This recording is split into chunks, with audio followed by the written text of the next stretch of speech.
Are you ready to align your life with God's kingdom and will? Today we're going to dive into the meaning behind the Lord's Prayer, specifically the line, "Thy kingdom come, thy will be done on earth as it is in heaven." We're going to explore the ultimate goal and hope of the Christian faith. We're going to learn how to discern God's will and discover ways to participate in the advancement of God's kingdom on earth. It's time to transform our minds and join in the work of bringing love and justice to the world. Let's get started.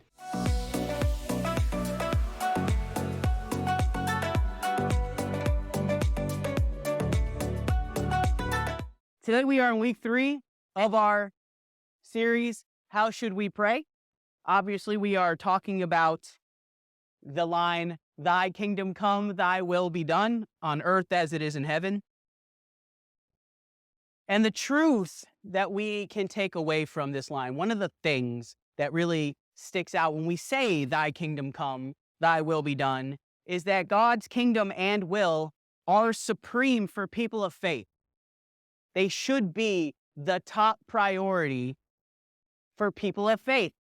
Now, when we say, "Thy kingdom come, thy will be done," it really only has any meaning for us. And by us, I mean Christians, believers, people of faith. We cannot impose this. We can't really impose God's will on the people who don't accept that God's will is a thing. So I'm talking to us right now. Now, what it does do, though, for us is it allows us to encompass the world in a way that is loving and gracious. But God's kingdom and will are supreme for people of faith, and we should seek to align our own lives and actions with God's will, God's purposes, and dare I say, God's plan. We are called to pray for the kingdom of God to come and for God's will to be done on earth, recognizing that this is the ultimate goal and hope of our faith. Note what I just said there, that the ultimate goal of our faith, the ultimate hope of our faith is not getting to heaven when all is said and done. That is not the first time I've said this here, but every time I say it, I know it rankles at least one of you. Because you live this life with an escapist mentality that says, "I can't wait to get home." But that's not the goal of Christianity, y'all. The ultimate goal and hope of our faith is not to get to heaven. The ultimate goal and hope of the Christian faith is that God's will is done here on earth as it is in heaven, today and in the future. Now, if this statement is true, then it should impact our lives by challenging us to prioritize God's kingdom and will above all else, and to seek to live in ways that reflect and advances God's purposes. That's what Jesus told us to do in the Great Commission. Matthew 28, 18 through 20 says, "Then Jesus came to them and said, 'All authority in heaven and on earth has been given to me. Therefore, go and make disciples of all nations, baptizing them in the name of the Father and of the Son and of the Holy Spirit, and teaching them to obey everything I have commanded you. And surely I am with you always to the very end of the age.'" And all the things that Jesus commanded us are actually just two. Two things. We'll get to that here in a minute. But we should pray for the spread of God's kingdom and the transformation of the world, knowing that that is the ultimate goal, the transformation of the world. It is why it is in our United Methodist mission statement. United Methodists work for the transformation of the world. One potential objection to this thinking, though, is that some people may see the idea of God's kingdom and will as oppressive or overly demanding, and may resist the idea of aligning their own lives with these purposes. And I could see that. A younger me thought that when I thought God's will was all about following a bunch of rules. But God's kingdom and will are ultimately for our good and for the good of the world. When we seek to align our lives with these purposes, we're not being oppressed or controlled. As I've said before, the example of Jesus' life shows us that God's love is persuasive and not controlling. So instead of being controlled or oppressed by aligning our lives with God's will, we are invited to participate in the work of bringing about God's kingdom on earth. Could God do it without us? Sure, God could. But God didn't create us to be lifeless automatons. God created us to be partners. This involves surrendering our own agendas and plans, but it also brings freedom, joy, and fulfillment as we seek to fulfill our calling and purpose in life. As Jeremiah 29 reminds us, and I know a lot of us know this one, "For I know the plans I have for you, declares the Lord, plans to prosper you and not to harm you, plans to give you hope and a future." God's got a good plan for us if we choose to live into it. And Romans 12:2 is my favorite verse, and it says this: "Do not conform to the pattern of this world, but be transformed by the renewing of your mind. Then you will be able to test and approve what God's will is, his good, pleasing, and perfect will." God's got a good plan for the world too, y'all, if we choose to align our lives with God's will. That means going against the grain sometimes, or not conforming to the patterns of this world. And what are the patterns of this world? Well, for the Apostle Paul, who wrote Romans, these patterns were things like the societal norms of materialism, pride, greed, lust, and selfishness. Any of that sound familiar in today's world? One thing they all had in common, the common thread that runs through all the things that Paul's talking about here, is a centralized focus on the self. A centralized focus on the self. So Paul's message is to resist these worldly influences and to instead allow oneself to be transformed by the renewing of one's mind through the guidance of the Holy Spirit. If the default is a centralization on the self, then the transformation by the renewing of our minds results in changing our focus onto others. If the default is a centralization on the self, then transformation means a change in focus to others. So God's plan to prosper us, as Jeremiah said, to give us hope in a future, is directly proportional to our willingness to be transformed by the Holy Spirit to align with God's will. I said it before, God may have a plan, but God has given us the ability to trash the plan. God has given humans free will to trash the plan.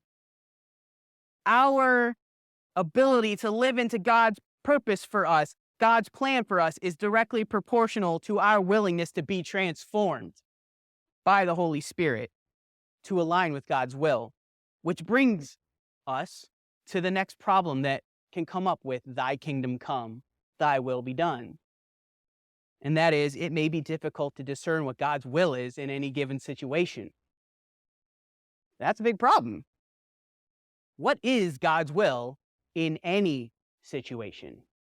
It's not always clear and easy, and it's sometimes very, very tough when we're dealing with things like just war.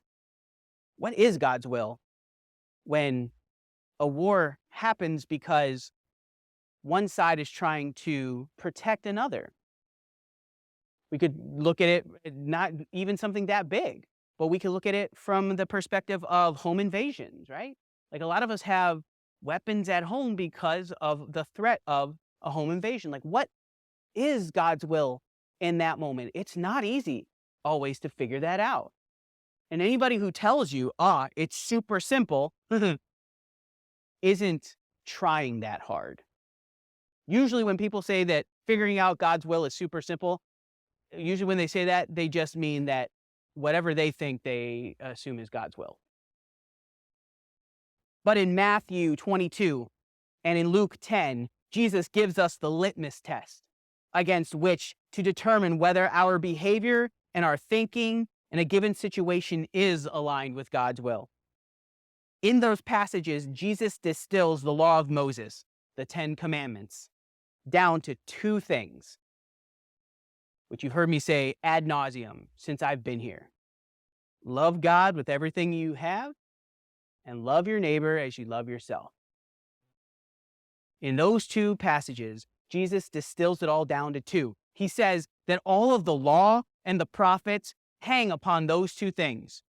And you can literally connect every one of the 10 commandments, both versions, to those two things. They live into those two things, loving God with everything you have and loving your neighbor as you love yourself.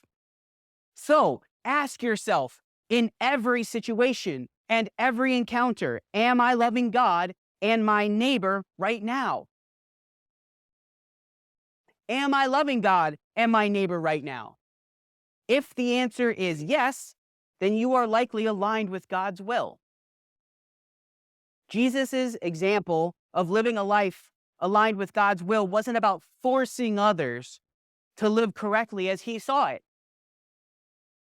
It was about loving others as much as they wanted, it was about loving others so much that they wanted to be better people as God saw it. Jesus wasn't about forcing people to be better people. He was about loving people so they wanted to be better people. And better as God saw it, not better as the Pharisees or the Sadducees or the religious elite saw it. The rule followers. That was not the litmus test. The litmus test was love others so much that they want to be better. Are you loving God and loving your neighbor? We may feel that God's will is not in line with our own desires and goals. That happens a lot, where we may not feel that what God wants is what we want. And if that is the case for us, or I should say when that is the case for us, because it's always going to be the case at some point, then it is our desires and goals that must change. It is us who needs to be transformed by the renewing of our minds. Now, I've never felt bad about giving too much love or grace to somebody. I've never felt bad for doing that, even though there are some that would try to make me feel bad by telling me that I should not offer that. They don't deserve it. Well, none of us deserve it. I'm so glad that Jesus didn't have that mentality, because we sure as heck didn't deserve that kind of love. But Jesus did it anyway. Jesus loved anyway. We'd all be in trouble if he didn't. God's endless mercy, grace, and love, as witnessed in the ministry, life, death, and resurrection of Jesus, tells me all I need to know about living into the kingdom and will of God. And it should tell you all you need to know as well. When we say, thy kingdom come, thy will be done on earth as it is in heaven, we are not only asking God's reign here on earth. We are not only asking that. We are asking that, but we are at the same time asking for God to make us instruments and partners in this by challenging us to align our lives with God's will. So when we say this, thy kingdom come, thy will be done, it is not the ball's in your court now, God, which is how many of us say that. This is a game we play together. We could toss the ball into God's court, but God's going to toss it right back. There's a song by, Matthew West, right? Where it starts off like, God, why don't you feed all these people? Why don't you end homelessness? Wait, you're shaking your head. You know which one? He's like, why don't you do something? And he's like, I did. I created you. Thy kingdom come, thy will be done is not just for God. It is a request of God to change us, to align our lives with God's will. God's kingdom and will are ultimately good and loving, and seeking to align our lives with these purposes is a way to experience God's best for us. We can pray for wisdom and guidance as we seek to discern God's will, and we can trust that God is working all things together for our good. Here are a few ways that you can align your life with God's will this week. Rather than spending energy trying to make sure that people are living how you think they should, you can seek out opportunities to serve and work for the common good. Seeking out opportunities to serve the common good, recognizing that this is a way to participate in the advancement of God's kingdom on earth. God's kingdom on earth will not happen because we got everybody to follow some certain set of rules. God's kingdom on earth is only going to happen when we're all serving each other with grace and love and compassion. Because that's God's kingdom. Carmen said it, so it must be true. He said, thank you. Pray for wisdom and guidance as you seek to discern God's will in your life, and be open. This is the important part about this prayer process. Be open to adjusting your plans and your priorities as you sense God leading you in a different direction. If you're going to pray, thy kingdom come, thy will be done, you got to be open to adjusting yourself to align with the answer. Seek out Christian community and accountability. Oh, we don't like that, accountability. But seek out Christian community and accountability as you pursue God's kingdom and will, knowing that you are not alone in the journey and that others can offer support, encouragement, guidance. That can be here in this room, that can be online worshiping with us, that can be in any space where you are seeking to align your will with God. That does not have to be a religious group. In fact, the best test of whether or not you are aligning your will with God's is hanging out with people who don't believe at all. You know, Jesus didn't hang around with religious folks, right? Jesus was a friend of sinners because that's where the change happens. Saw a pastor this week on Twitter say that the Christian life, good theology leads to only being around people who are godly. And I replied, I said, that is absolutely wrong. Good theology leads to you hanging out with people who have no theology, who have no belief, or who objectively reject this. Because hanging around with a bunch of holy people isn't going to do any good for the world. It's hanging out with the folks that are not here yet where the change happens. But we as a community can seek to support each other, to build each other up. I'm not saying go out by yourselves. Jesus didn't send people out by himself, send them out in pairs, right? So we need to have that community and accountability for when we're not living up to the standard of the will of God. And remember that God's kingdom and will are ultimately about bringing about God's reign of love and justice on earth. And that this is work that we can all participate in, no matter who we are, what our gifts are, what our circumstances are. The shut-in at home can participate in this work in their positive interactions with their caregivers. Right? So if you think, I can't do anything, no, that's not true. You have a sphere of influence, no matter who you are. Unless you literally see no other people in a given day, you have the ability to do this work. You have the ability to do this work. So, as I say every week, go be Jesus to someone else this week, because it is in this way that God's kingdom comes and God's will is done on earth as it is in heaven. Amen? Amen. Mm-hmm. Yep. That is my favorite line of the Lord's Prayer, FYI, for that reason. And almost nobody says it with that attitude. But remember, when you say, thy kingdom come, thy will be done, you are literally asking God to help you work it out.